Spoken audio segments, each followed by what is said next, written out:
Hey everyone, Jamo here. Oh boy, Sonic 2. Yeah, I know I'm late to the party on this, quite literally as I went to see it on the last screening at my local theatre, but I've finally seen it, and I've decided to collect my thoughts around it. Since I've left it so late, I figured it would be a great opportunity to put this little guy up. That's right, a spoiler warning. I'm going to be talking about plot related things in this review, so if you don't want the movie spoiled, then go see it if you still can. Or watch on. To begin, I think the best way to start is by discussing the cast. I'll begin right off by saying that I am not a fan of Jim Carrey's work in general. Most of the films I've seen him in, he's insufferable at worst and just annoying at best. The exception is these Sonic movies, and I'm pleased to say he did a decent performance in this film. I think I prefer his more slower descent into madness in the last movie though, because in this one he starts dipping his toes into that Ace Ventura territory that I am just not a fan of. He's the source of most of the jokes in this movie, and whilst the kids in the audience might have been laughing, I was not. His weird, peculiar actions and shouting just didn't resonate with me in the comedy spectrum, and it was just weird. But I will say it was not to the annoyance level it could have been. I will say this as some criticism, but with this being his last performance ever, I don't think he's going to be listening. The next character I want to talk about is Idris Elba as Knuckles.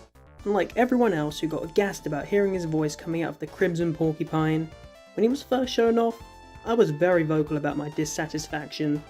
The way he spoke just did not reflect his design or actions at all in the trailer. However, I was quite surprised when watching the movie that it wasn't as bad as a choice as I thought. The voice line in that trailer wasn't even from that scene, so it probably did contribute towards the preconception of this Knuckles that I had in my mind. I love how cool Knuckles is portrayed through this movie. You see, over the years, Knuckles as a character has de-evolved into a meat-headed fool who rarely ever gets involved in fighting. I think this is a shame, so I was actually pretty stoked to see a more back-to-basics version who reminds us that this character is more than just a series of memes and can go toe-to-toe with the Blue Blur himself. However, my problem with Knuckles stems not from his casting, but his portrayal towards the very end of the movie. In the final moments, signs of modern Knuckles start to rear their ugly head back into the character. We all know he isn't the sharpest tool in the shed, and he is an alien to this world, but making him talk like some primal tribesman about the base of the ball and the ice of the cream just rustles my jimmies. You know, it gets my goat. It really pisses me off! So I hope they tone that down in his supposed solo series that's upcoming, but only time will tell. Next up is Tails, and I don't think I have a whole lot to say about him. He's pretty identical to the Tails we've come to know over the years. He does get more action in this movie, and I do think this is the most faithful adaptation of any mainline character in the movieverse. And I don't think that's just because of his actress from the video games returning to these movies either. He's also very adorable, especially when he's curled up against the fireplace or working for McDonald's. This leaves us with the main man himself, Sonic. The opening scene in this movie had me groaning in my head, as Sonic was at his most insufferable here. He does get a little bit better and more tolerable as the movie goes on. However, I think I just had to adjust back to this interpretation of the character, since I haven't seen the first film in over 2 years. His origins is pretty cool, and I like how it ties into the main plot. And he's more of a character here than in the games, which is weird. You'd think I'd like that, but he's just a character that I'm not overly invested in.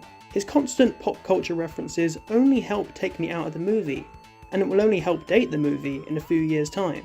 And Tails seeing him as some sort of legendary hero made their relationship feel very questionable in my eyes. Like, in the main series, they see each other more as equals, at least since Heroes. So to see him go from like his best buddy to a more of a fanboy interpretation of Tails, and then they drop it completely in the next scene and he goes back to being regular old Tails we know. It's so bizarre. Before we move on, I should talk a bit about the supporting cast. I'm so happy that Donut Lord and Pretzel Lady are prominent figures throughout this movie, and their subplot is woven into the main storyline. After their absence from the trailers, it made me think they would pull a Felix and Calhoun and be off screen for the majority of the movie, while Sonic gets all buddy-buddy with his iconic furry friends. So when I saw them packing for Hawaii, I was so worried that they were just going to be gone from the rest of the film. I'm happy to report they weren't. Agent Stone is brilliant, second best character in this movie. I love how gay he is for Robotnik, and that shot of him in the post-credits makes me think that they're going to pull a Snively in the Adventures of Sonic and have the assistant become the antagonist, exacting his revenge on the heroes. The best character though is Pretzel Lady's sister, hands down. She was ready to slap a bitch, and she was just a riot whenever she was on screen. But enough about the characters. How about them special effects, huh? Those were pretty good, right? Well, yes and no. I say no because whenever Jim Carrey or any human was somewhere requiring a green screen, it really just didn't mesh right. Like, on the Mushroom Planet, or when someone's on the other side of the portal, it never really felt like they were there. You could easily tell they were green screened in. That's all I can say about the bad CGI. When Sonic and Co are in these places, they fit in just fine. And those fight scenes, my god, those fight scenes. Sonic and Knuckles using their powers just look so pretty to me. It's no wonder they dominated the marketing. The CGI and the colours and the popping, it just really works and looks really, really nice. Top notch stuff. Siberia and Hawaii being places the characters must go on this journey really does invoke that classic Sonic game feel. Having them go from one climate to the next, facing action and trials, really feels like you're playing a game, going to the next zone. The perfect way to translate a Genesis game into a movie in my eyes. And coming back to the Green Hills at the end just sells it even more. I hate the big boss battles always taking place in the big cities like New York and the other New York all the time. So it's really great having it take place in this small rural town. It's excellent. Something I am mixed on though is the references. I won't lie to you, I did get hyped noticing them.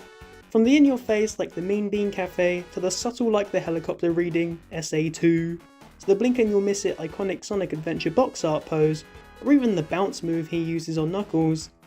This may just be because I'm a bit of a Sonic boffin, and I can't help but notice these things, but they did feel like they were everywhere.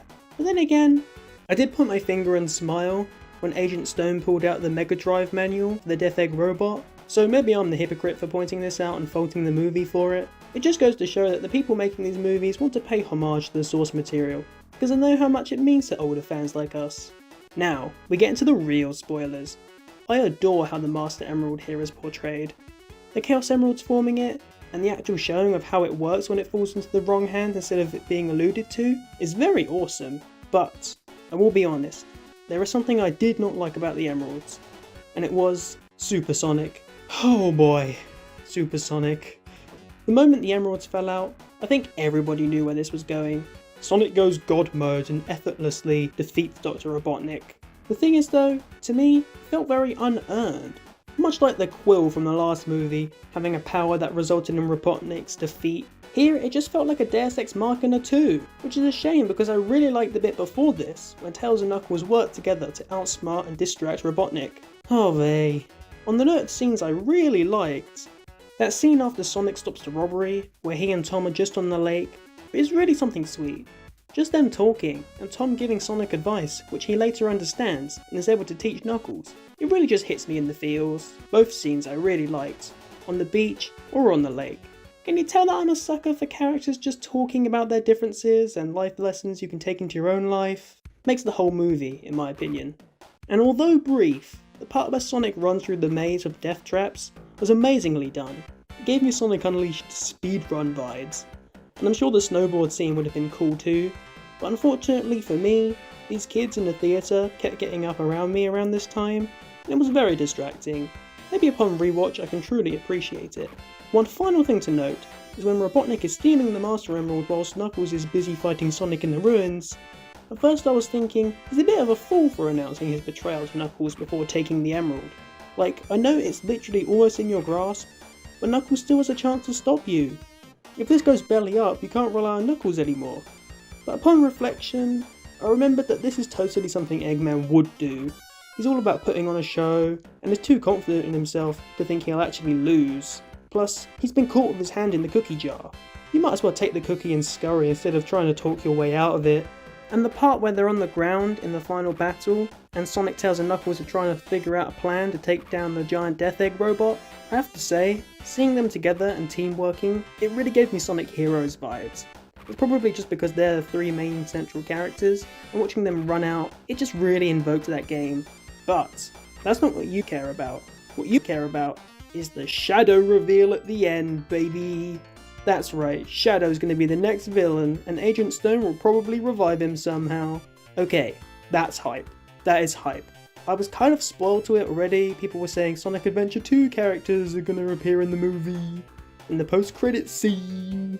And I was like, it's gonna be Shadow, because who is it gonna be other than Shadow? I mean, it could have been Perfect Chaos, or not Perfect Chaos, but you know, just Little Chaos. But come on, Chaos isn't a showstopper, it's all about that Shadow. Honestly, I'm looking forward to the next one.